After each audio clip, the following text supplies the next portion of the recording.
Le voyage en train.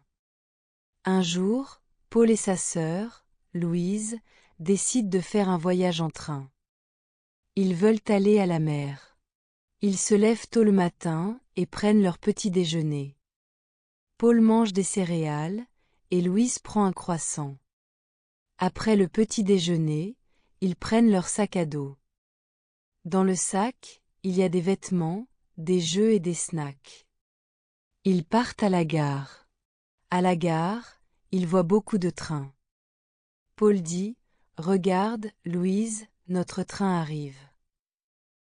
Il monte dans le train et s'assoit près de la fenêtre.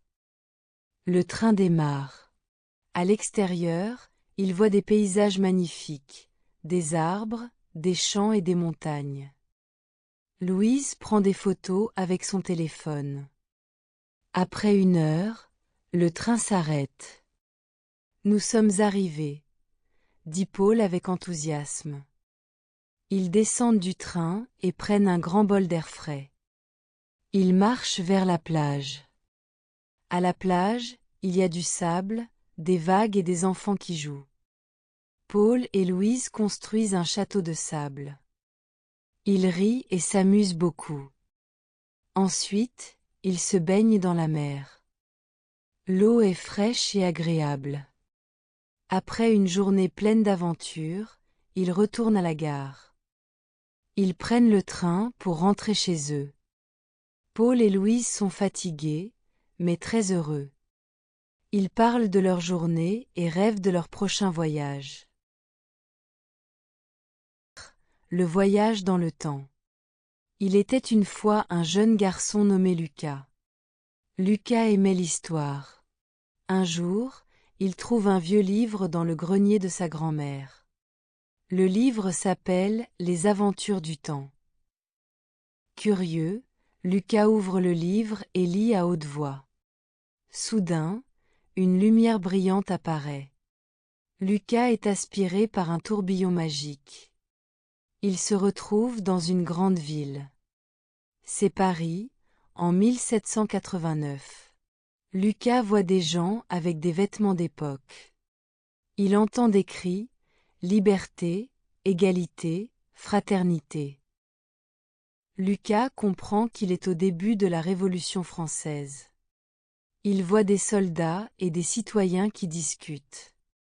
Il rencontre une jeune fille nommée Sophie. Elle lui dit « Bonjour. Tu es nouveau ici ?»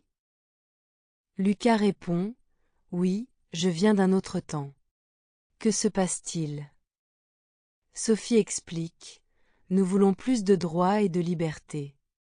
C'est une période très importante. » Lucas est fasciné. Il suit Sophie et découvre des lieux historiques, comme la Bastille. Il voit des manifestants et entend leurs idées. Après une journée d'aventure, Lucas se sent triste. Il doit rentrer chez lui. Sophie lui dit « N'oublie pas notre histoire. Parlant à tes amis. » Lucas sourit et dit « Je le ferai. » Merci, Sophie. Il ouvre le vieux livre et lit une formule magique. La lumière brillante apparaît à nouveau. Lucas se retrouve dans son grenier.